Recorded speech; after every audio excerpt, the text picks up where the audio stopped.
qualifying oral exam with me today. And the way this will work, just you all know, Robert will be given I'll time him for about 45 minutes. And at the end of the 45 minutes, or as it approaches, I'll let you know when that time is up. If you need additional minutes, you can ask for that. All right. And I will begrudgingly give it to you. And then at the end of the talk, Chris and I will have the first shot at questions. And we'll go until we feel we've asked what we want to ask. And then if you all have questions and if there's time remaining, you can ask that. All right? All right, Robert, thank you. All right, thank you everyone for being here, especially Professor Aanstoos and Professor Korobov. And I want to also thank my wife, Connie, for being here and for filming this for me. That's a very important rite of passage. So, anyways, so the title of my presentation is Cutting Through False Dualisms, Transformative Social Change as a Moral Framework for Psychological Research. I know those are big words, so hopefully we'll be able to unpack them as we move on. Preparing for this oral exam was an incredible task, to say the least, because I found myself attempting to condense not only the last 3 years of doctoral coursework, but around 2,500 years worth of knowledge and wisdom, which we can think of as world history and philosophy.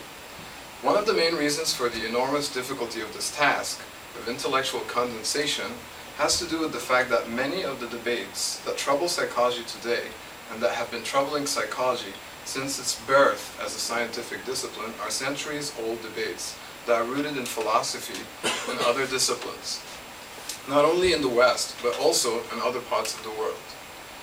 Also, given the practical limitations of time and human fallibility, so much information will be left out of this presentation, which leaves a lot of room for your imagination. Whereas we judge theories as true or false, we judge practices as right or wrong. Psychologists engage in a number of social practices, such as research, teaching, and clinical work, which are inherently moral. Charles W. Tolman argues the moral compulsion is a logical compulsion. And I agree with him, but I would add that as researchers, not only do we need to cultivate knowledge through scientific methods and wisdom through philosophical processes, but we also have to develop an understanding, which can then be embodied as compassion. In this presentation, I will use the Two Truths doctrine from Buddhism to describe transformative social change as a moral framework for psychological research. The Two Truths doctrine, a teaching from the Madhyamika or middle way school of Mahayana Buddhism, founded by Nagarjuna, collapses the ontology of transformation, understood as absolute truth, and the epistemology of social change, understood as relative truth, in the name of soteriology. After all, the aim of the Buddhist project from the Mahayana perspective is the liberation of all sentient beings from suffering. This leaves us with axiological questions, such as what are the moral implications of any kind of psychological research? In other words, who are the beneficiaries of any research conducted, and how is said research affecting everyone else? At their core, dualistic problems and reductionist solutions are based upon the reification of concepts, which can result in real and sometimes dangerous effects, such as the objectification and perhaps even oppression of research participants, subjects, not mentioning moral relativism. The former problem is a product of modernity, while the latter problem is a product of postmodernity. This is why I'm attempting to conceive of a trans-modern framework which would include the best of both worlds and exclude oppressive or morally irresponsible practices. From philosophy of mind, I shall take up a few debates that have not been addressed explicitly by most mainstream psychologists doing research within a quasi-scientific paradigm. Two examples are the mind-body problem and the subject-object problem. Their very phrasing points to the inherent dualism in the discursive practices that reproduce them as problems. I call mainstream psychological research quasi-scientific because it tries without success to simulate the scientific method of the so-called natural sciences. Psychology as a discipline is considered a social science and not a natural science, perhaps because it is unnatural. If we take science to mean the systematic production of knowledge, then we can consider multiple visions of an alternative psychology that is transdisciplinary, and which would encourage the borrowing of theories from philosophy, history, religion, anthropology, sociology, and so on. Of course, a transdisciplinary psychology would inevitably lead to its own demise, when the artificial demarcations between all disciplines of knowledge production are no longer valid. Alternative visions of psychology have been proposed throughout recent history, and for good reasons. These visions have valued the crucial philosophical dimensions of psychological research that get left out in most mainstream psychological research. For instance, the phenomenologists envision psychology as a human science, and the Buddhists envision it as a contemplative science. What is in common between these two distinctive reformulations of psychology is that subjectivity is understood on its own terms, and through the use of qualitative means, if we are to consider meditation a research method of sorts. In both traditions, there is an emphasis on direct experience, but differences do exist regarding the nature of and the proper method for investigating said experience.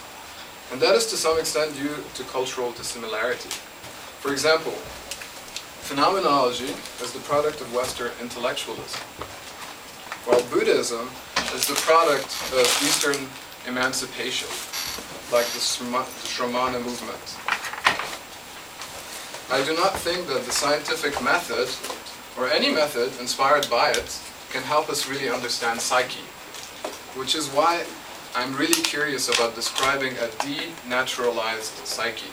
This does not mean, however, that I'm not interested in science, because I am. It means I'm interested in a knowledge-generating enterprise that is sensitive to the philosophical dimensions of psychological research, which we can refer to as wisdom. After all, let us not forget that philosophy literally means the love of wisdom. Wisdom in this scenario can help us with a number of things. Focusing on the process instead of getting lost in the content, developing panoramic awareness or adopting multiple theoretical perspectives, questioning and problematizing taking for granted concepts, and becoming more self-reflexive in our research as well as in our daily lives. Psychology literally means the study of psyche. But what is the psyche that we as psychologists are supposedly interested in? The etymology of psyche gives us a hint into its genealogy as a signifier.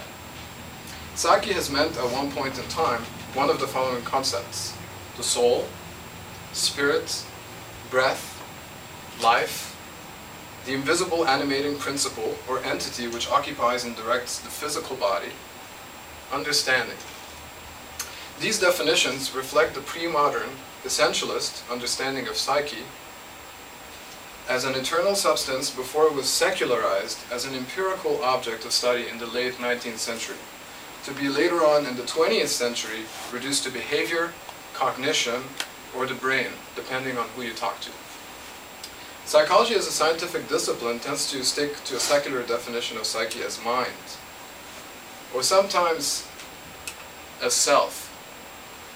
I will stick to the following operational definition of psyche as the whole range of conscious and unconscious mental phenomena studied by psychologists, including perceptions of all kinds, thoughts, emotions, memories, fantasies, dreams, mental imagery, and so on.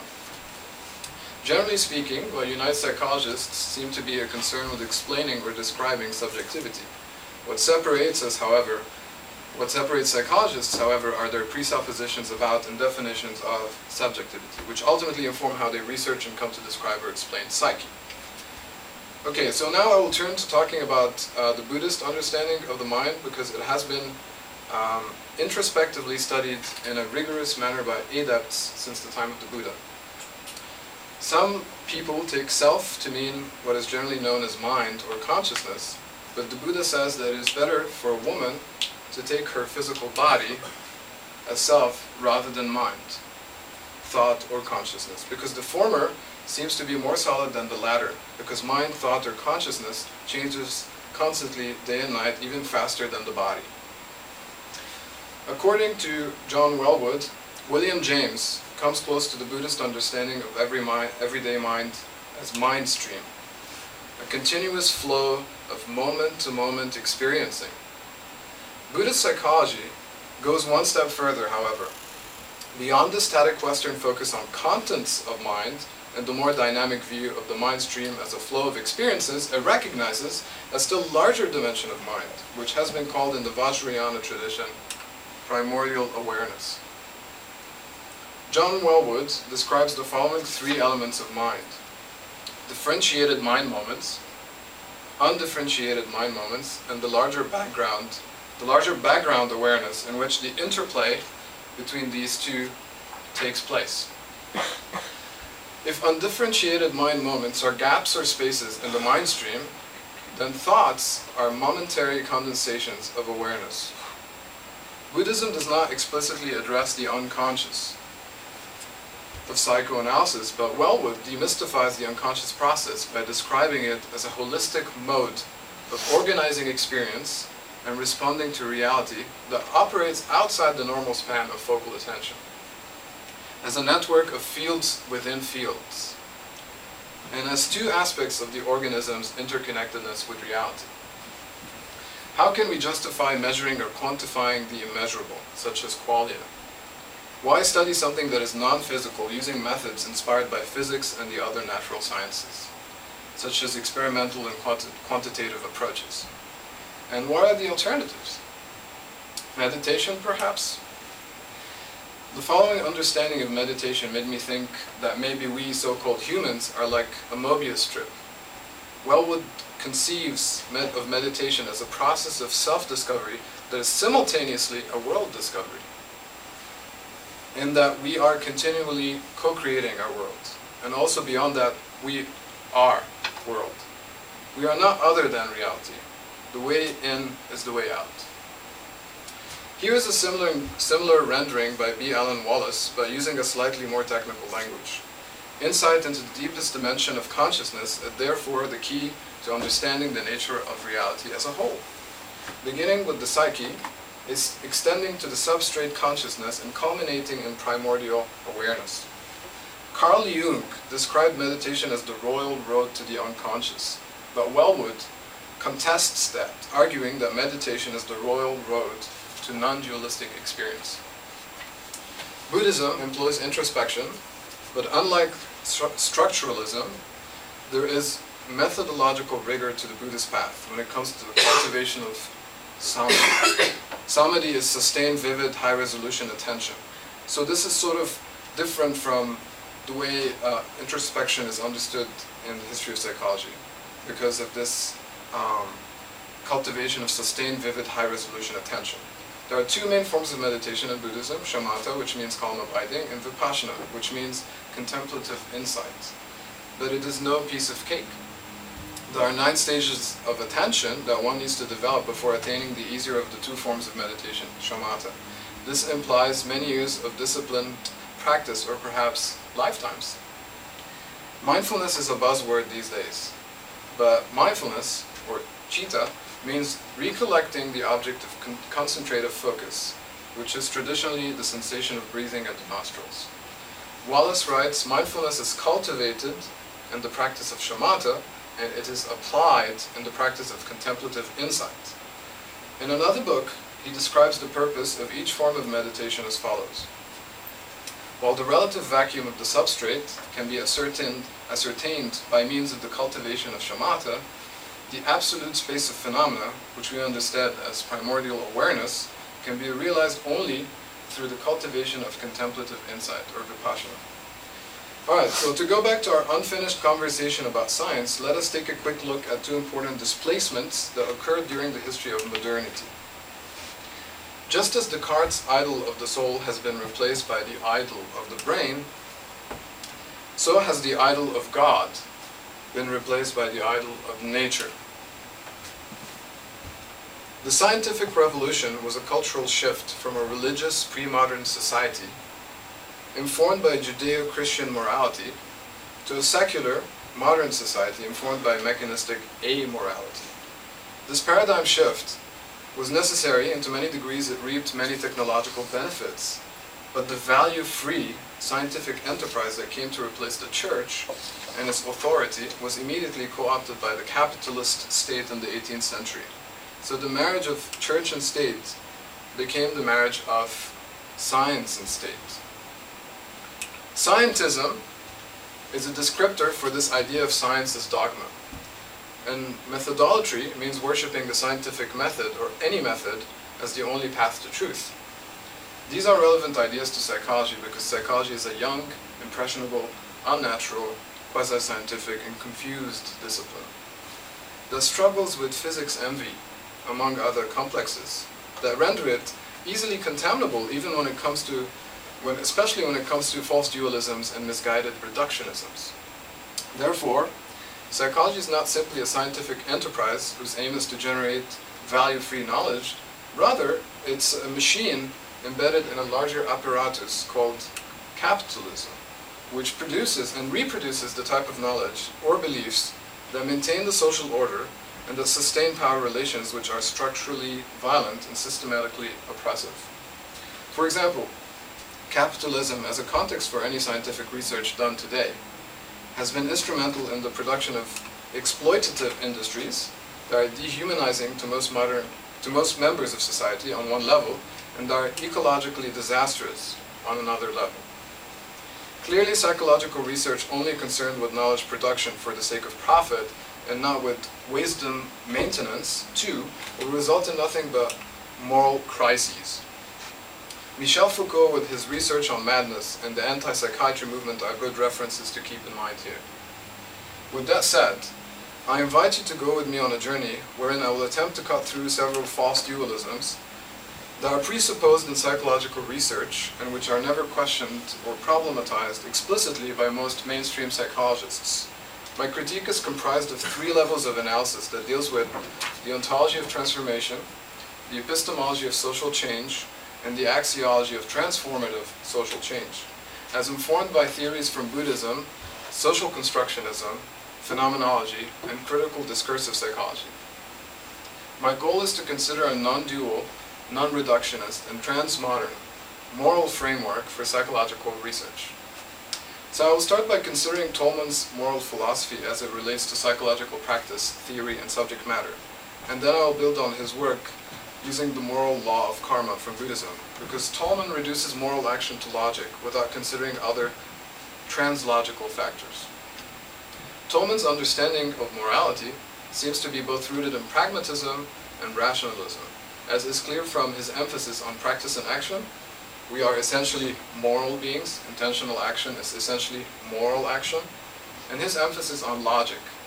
Actions are essentially characterized by choice, agency, teleology, and non-causality, logicality, and meaning. I know that the word morality is charged, but I propose that we reconsider using it. I find Tolman's distinction between values, ethics, and morality to be very helpful, particularly as I attempt to reclaim and recode the unpopular concept. So this is how Tolman differentiates between these 3 concepts. He talks about values that they tend to be highly subjective, individualized in particular, so your values versus mine. Ethics refer to, in the popular sense, to standards of conduct, usually in restricted spheres such as psychological practice. These standards or rules make sense because they are based on a set of agreed upon aims and the pertinent area of practice. And the grounds on which these codes regulate are most often prudential ones, such as the avoidance of being sued. Morality, however, is different. The good of morality must be objective, social, and universal. Now I know this is controversial in a postmodern perspective, but that's why we're trying to go beyond that. Tolman argues the subject matter of psychology is characterized by its morality. Morality must then be constitutive. Ethical codes, on the other hand, tend not to be constitutive of the actions that they govern. They are regulative only. Tolman differentiates between the common good. He uses the examples of culture and language as examples of common goods that we all share, and distributed goods, such as bicycle paths, which will only benefit people that have bicycles. Distributed goods are decomposable because they are individual goods shared by members of a group. The ideal of the common good is having communities of practice in which all members are engaged in a common effort directed at the maintenance and further development of their own humanity under mutually supportive relations. I find his emphasis on the moral nature of practice or action to be instructive. Practice is the most fundamental human characteristic. Community is the most fundamental human problem. Since psychological research is a practice, we must ask ourselves, as researchers, the following moral questions again and again. How will my research affect others, and who will benefit from it? The moral compulsion is a logical compulsion, Tolman reminds us. Knowledge, like practice, does not belong to isolated individuals. It is always constituted collectively. The needs satisfied by knowledge are not just needs, but human needs. The key to the imperative character of theoretical knowledge lies in the priority of the practical, that is, the moral, over the theoretical, and ultimately the unity of the two. So I suggest to use the moral law of karma to unite theoretical knowledge with practical wisdom in a translogical fashion, according to the principle of conditioned co-production. Here's a definition of karma from Rahula. The theory of karma is the theory of cause and effect, of action and reaction. It is a natural law which has nothing to do with the idea of justice or reward and punishment. Every volitional action produces its effects or results. So in Buddhism, action is thought of not just as action in the traditional sense, but also mental action. According to Reginald Ray, but also discursive action. One of the most important groupings of dharmas in the Abhidharma is that of the 12 Nidanas, which illustrate the principle of conditioned co-production in a particularly vivid way. The 12 Nidanas are particularly helpful because they show in a clear and unmistakable manner how karma works, illustrating how our current situation is the result of past actions and how our present actions will determine the future circumstances. The stream of dharmas, and dharmas here are understood as these the smallest units of experience that human beings can have. So they're basically momentary appearances in our experience, and they follow one another in rapid succession. The stream of dharmas that makes up the experience of each individual is unique and reflects the particular karma of that person.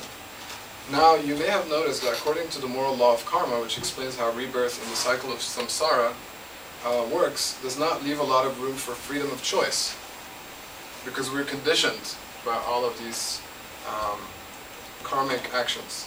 However, Buddhism is not entirely embracing a deterministic vision when it comes to the question of free will, as Reginald Ray will explicate. So he argues that between Nidanas 7 and 8, there's a very small gap where there's room for freedom. So between Nidanas 7 and 8, there's a gap in the process of ego. Between feeling and thirst, there's an open space. There is no inevitability here and no predetermination. Here's the point at which we have freedom. It is then possible for us to rest in the open space, after feeling and before thirst. In other words, we can stay with our pleasure and pain without trying to do anything about it. However, the gap between feeling and thirst is a fleeting one, and that is generally most difficult for us to see this place, much less be able to rest in it. For this reason, we need a method to enable us to take advantage of this openness in our own state of mind, to find it and rest in it. This is the purpose of meditation. If we learn to be increasingly present to our own experience through mindfulness and through developing insight into the process of our own experience, our rampant discursiveness begins to slow down. Excuse me.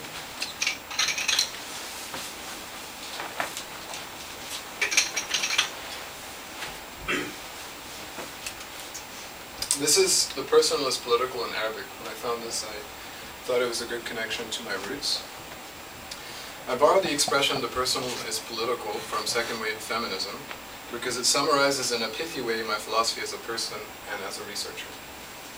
In other words, I am personally implicated in my academic research, which is political in nature, and those two dimensions cannot be separated. So I'll move on to this idea that I'm using to frame what I'm trying to do here. The idea basically is that the researcher is a social activist on a journey of psychospiritual transformation. So think broadly of engaged Buddhism mixed with critical psychology. You might ask, what is engaged Buddhism? First of all, let's define what Buddhism is. This is a definition from Thich Nhat Hanh.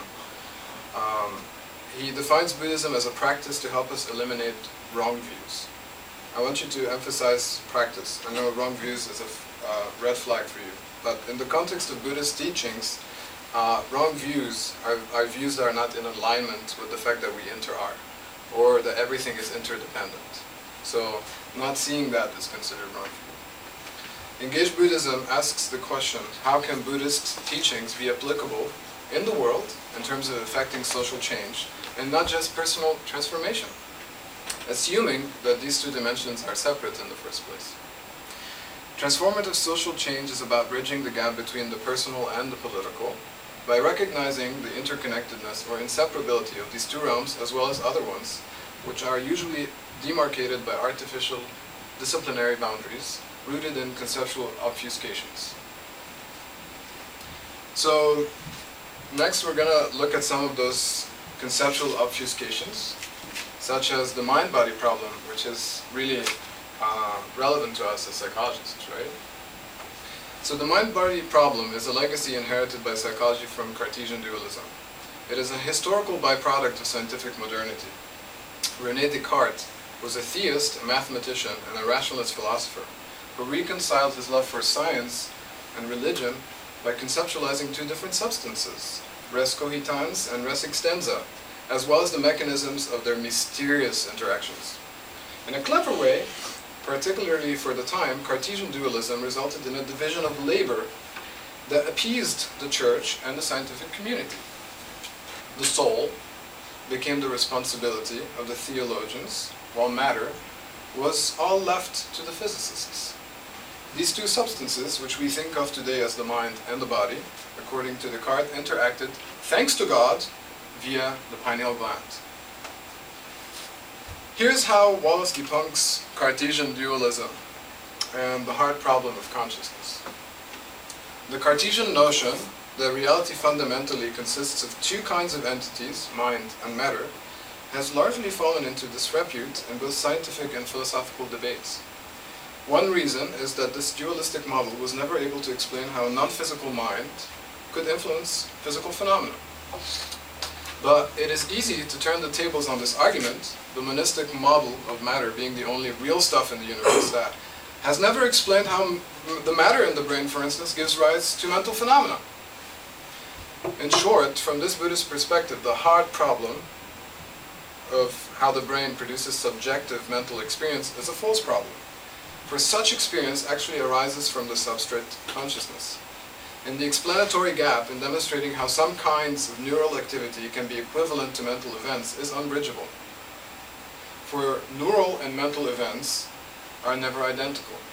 And it's worth noting that Max Velmans hammered down a similar point several times throughout his book, Understanding Consciousness. And I quote, "Correlation and causation do not establish ontological identity." So usually the physicalists really focus on correlation and causation with the assumption that there's some kind of ontological identity between mind and matter. Okay.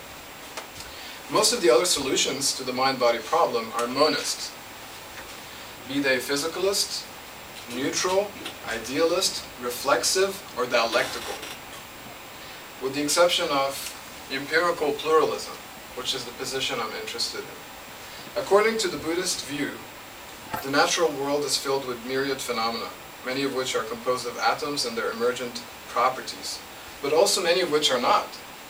Buddhism does not endorse materialism, neither does it embrace Cartesian dualism.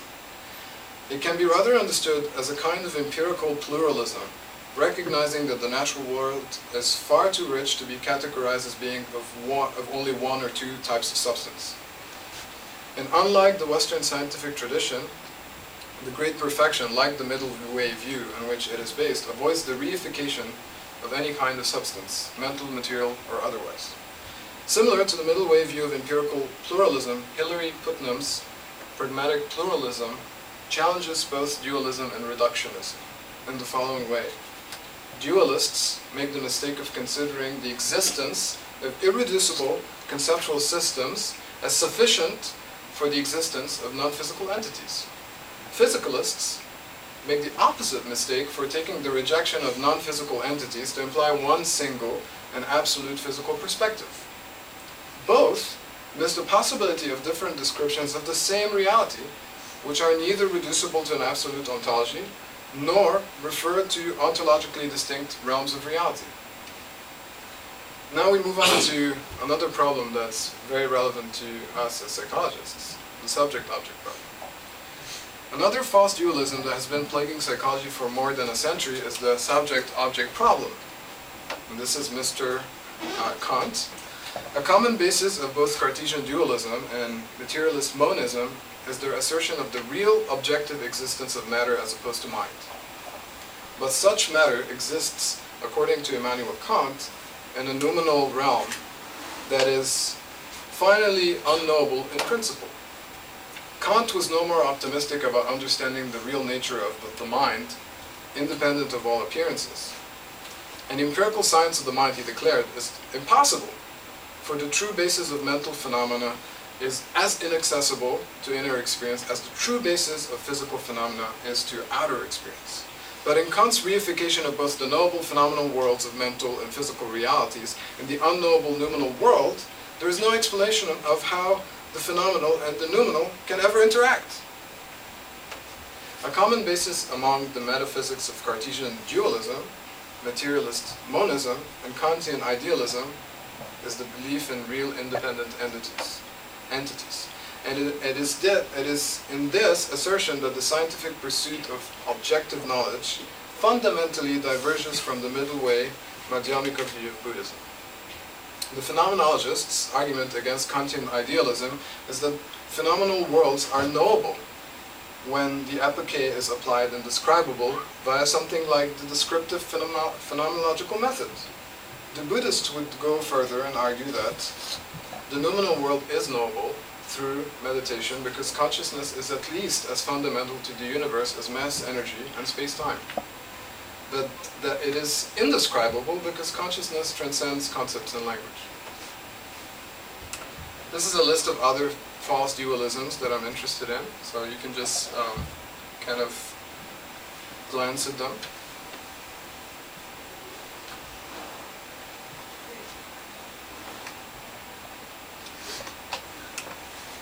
Alright, so we go back to the Two Truths doctrine. So the Two Truths doctrine is a soteriological framework for understanding psyche. And soteriology is the study of systems that are concerned with relieving people from suffering. So it's a different emphasis. Buddhism is concerned with the elimination of suffering, and so the distinction between ontology and epistemology is considered irrelevant. But I'm considering that distinction in my presentation for the sake of clarity. Buddhist theory offers us the pragmatism of understanding as the middle way between the extremes of the rationalism of philosophy and the empiricism of science. Buddhism, as a contemplative science, combines rationalism with empiricism and the three prajnas. And the prajnas are basically wisdom or understanding. That's how they're translated. Three prajnas being listening, contemplation, and meditation. But Buddhism adds a powerful set of research tools that we refer to broadly as meditation. So, the ontology of transformation, or the deconstruction of psyche. So this is the level of absolute truth, because we ask the question, what is psyche? Right? Psyche is empty according to the principle of shunyata. What does it mean for a psyche to be empty? Psyche is empty of a separate, independent existence. It is empty of a separate self.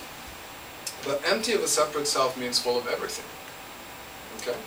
This ancient yet radical understanding from Buddhism resonates perfectly with some recent trends in postmodern theory. However, I'll try to show that emptiness does not mean the same thing as nothingness. Chogyam Trungpa speaks of emptiness as openness and as space. He adds, Cutting through our conceptualized versions of the world with the sword of prajna, again, understanding or wisdom, we discover shunyata, emptiness, voidness, the absence of duality in conceptualization. Han calls emptiness the ground of everything, and Wellwood adds that it is a groundless ground. Primordial awareness is beyond concepts, but the closest image I can come up with is that of space-time as the fabric of the cosmos. Similarly, primordial awareness can be thought of as the fabric of the phenomenal world, which is not separate from nature, it's just a different description of the same reality. So emptiness does not equal nothingness. According to the first law of thermodynamics, energy can neither be created nor destroyed, but it can change form. Similarly, in Buddhism, karma can be thought of as the law of conservation of consciousness, which explains how rebirth works. Many philosophers confuse emptiness for nothingness. If we use nothingness as a framework, how can we explain rebirth? If nothing is born and nothing dies, what is there? Something has to be reborn. Buddhists believe our karmic seeds are what get reborn, not some kind of soul. At the heart of shunyata is the experience of non-duality, which Trungpa describes as not merely awareness of what we are and how we are in relation to such and such an object, but rather it is clarity which transcends conceptual padding and unnecessary confusions. One is no longer fascinated by the object or involved as a subject. It is freedom from this and that. What remains is open space, the absence of this and that dichotomy. Another way of understanding emptiness is in terms of conditioned co-production, which I covered when I talked about karma, impermanence, and non-self.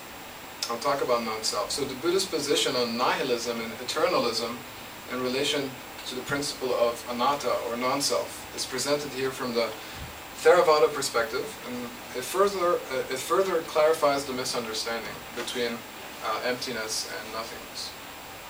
According to the Buddhist teaching, it is as wrong to hold the opinion I have no self, which is the annihilationist theory, as to hold the opinion I have self, which is the eternalist theory, because both are fetters, both arising out of the false idea I am.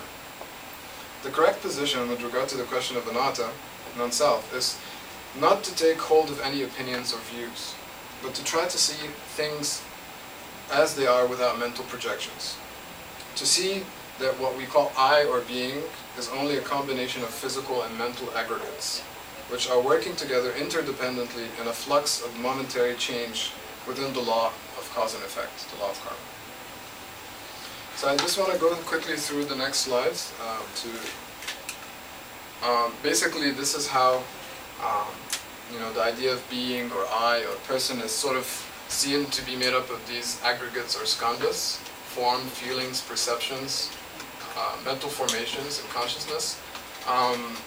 So it's very complicated because it's very complex because you have these groupings and then they have subgroups and subgroups. So you can't really say this is me because the me is really made up of so many things that it's hard to find the self in any of that. And so this skandha or aggregate has 8 layers itself. So as you can see, there are groupings and subgroupings. So it's very complex, and that's what fascinates me about this tradition, is the rigorous study of the mind and looking at all of those all of those things that sort of compose who we are. This is Wallace on primordial awareness, which I know might be a confusing idea, and it should be, because if it's something we haven't experienced, then it will be a confusing idea. And I'm not claiming that I have experienced it myself, but it's something you cannot just sort of say it doesn't exist if you haven't tried through practice to try to experience it. Okay, so I'm interested in the embodiment of primordial awareness. The embodiment of primordial awareness is called Buddha nature in the Vajrayana tradition. But if you prefer a more secular version of the term, Han F. DeWitt calls it our fundamental humanity or humanness. The idea is that we are already Buddhas, all of us, everybody. But layers of confusion cloud our vision as a result of our karma, which makes it difficult for us to see our true nature. Ultimately, our true nature is not separate from the nature of ultimate reality. This is a powerful insight to keep in mind as we deal with research participants, for instance. So these are some questions that have troubled Hamlet and Descartes. To be or not to be? Dignatan interrupts. That is not the question. Because it's not about being or not being, that's a dualism. It's about interbeing, transcending both of those. And then the guy's like, I think, therefore, I am not! Because there is thinking without a thinker. Descartes is reifying the I through his method of doubt. He didn't doubt the I, right? But even the I is something we need to doubt. The process is there, but we reify the I. This is a wonderful quote from Nietzsche as we turn to the epistemology of social change. He's talking about the dualistic nature of grammar. So here we're talking about the relative level. So we shifted from the absolute truth to relative truth, which is, here we're talking about the realm of knowledge, right? And more of a social realm. But basically what Nietzsche is arguing here is that he's using the example of lightning strikes. You know, you could say that. But does that mean that there's a subject and a predicate? It's just an activity. There's lightning and there's striking. But when we talk about that phenomenon, we create a separation just because of the nature of grammar. So already grammar is inherently dualistic. So I find that instructive. So the epistemology of social change, the social construction of psyche. So the question here is, what do we know about psyche and what can we know about psyche? Question related to knowledge and methodology, right? To answer these questions, I draw on the works of Kenneth J. Gergen, Ian Parker, and Maurice Merleau-Ponty. Social constructionism, the postmodern project of social constructionism, has a lot in common with Buddhism. So naturally I was drawn to it. With the interpretive turn, we saw a shift from rationalism and humanism to structuralism and anti-humanism. Buddhism and social constructionism share a few interests: the deconstruction of the self as a reified concept and the reduction of suffering in the world. But whereas Buddhism puts more emphasis on ontology and wisdom maintenance, social constructionism is an epistemological enterprise that seeks to problematize the very foundations of knowledge production that most of us take for granted. Gergen highlights three conceptual problems at the heart of the presumption of individual minds: the problem of two worlds, of individual knowledge of the world, and of self-knowledge. Since we have already addressed the first problem, we shall address the second and third ones. So, the problem of individual knowledge of the world. Here he's really using the work of Richard Rorty to sort of answer that question. To think of knowledge which presents a problem and about which we ought to have a theory, writes, is a product of viewing knowledge as an assemblage of representation. That is, we inherit the epistemological riddle because of the metaphor of mind as mirror. This view of knowledge is a product of the 17th century. The moral to be drawn is that if this way of thinking of knowledge is optional, then so is epistemology. In effect, the insoluble problem of knowledge is only insoluble because of the dualist metaphor used to define the problem. We could abandon dualism and the problem would go away, or at least be revised in a more treatable form. I would add that to posit an inside and an outside would suggest, using the scientific paradigm, that a perfect vacuum exists.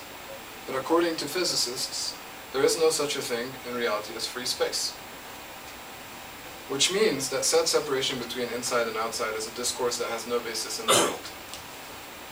The problem of self-knowledge. Gergen considers what he labels the problem of the inner I to be a fallacy of misplaced concreteness, which is a nominalist position. In other words, he's pointing to the problem of reification, or as he says, we have words such as thinking, feeling, wanting, intending, and so on. These seem concrete enough, but we mistakenly attribute the concreteness to an imaginary object. At the end of the day, objective knowledge is knowledge based on experience of the world, as opposed to subjective imagination. Therefore, we can conclude that the Buddhists and the phenomenologists are both correct to emphasize intersubjectivity. This next passage from Gergen resonates with Feyerabend's anarchistic theory of science, wherein, in principle, the principle anything goes is the single unchanging principle of the scientific method. Scientific truths might be viewed as outgrowths of communities and not observing minds. Objectivity and truth would not be byproducts of individual minds, but of community traditions. And two, science could not make claims to universal truth, as all truth claims would be specific to particular traditions, lodged in culture and history. Gergen in many ways starts where Jacques Derrida ends, because deconstruction opens up a lot of space for interpretation. However, there's also a real danger of the deconstructive process becoming a form of cynical nihilism. In Derrida's words, all our attempts to make sense first depend on a massive suppression of meaning. In an important sense, all rationality is myopic. Rationality, then, is not a foundation for anything. Our good reasons are in the end both suppressive and empty.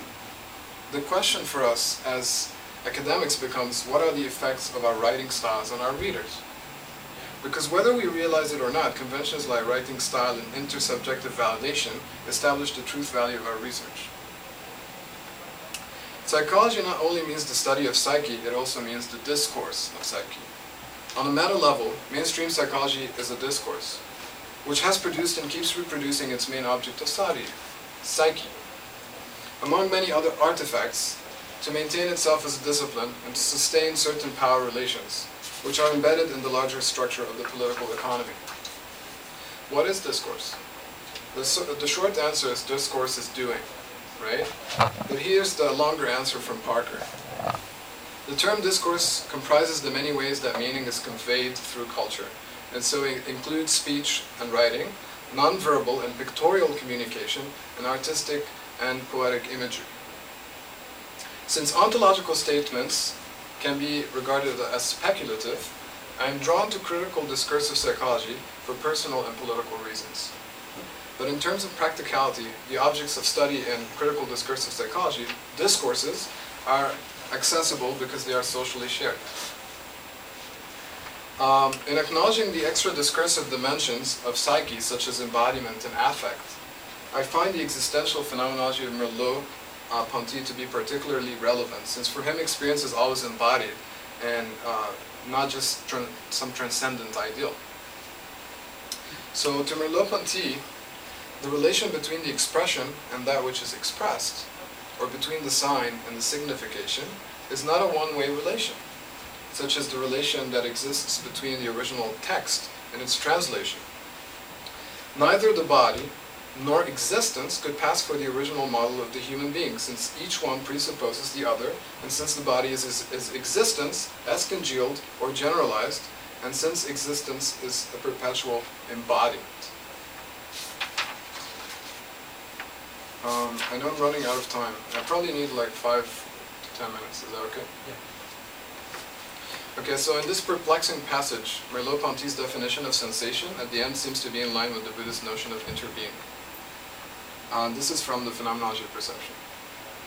Reflection must clarify the unreflected view that it replaces, and it must show the possibility of this succession in order to be able to understand itself as a beginning. To say that it is still me who conceives of myself as situated in a body and as furnished with 5 senses is clearly only a verbal solution. Since I am reflecting, I cannot recognize myself in this embodied I.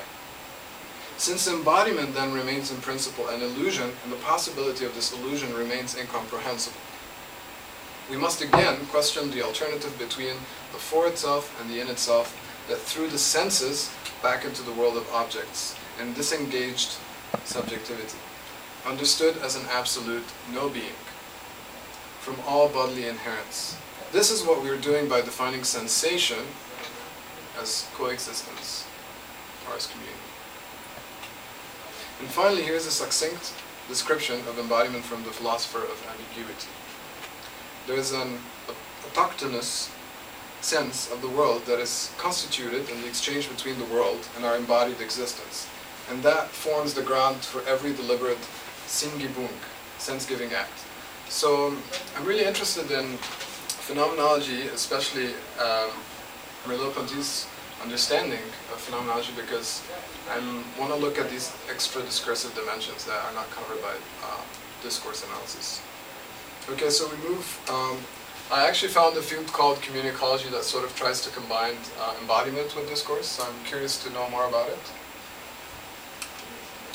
And this is the last part, the axiology of transformative social change, so trying to marry ontology with epistemology in terms of morality and action.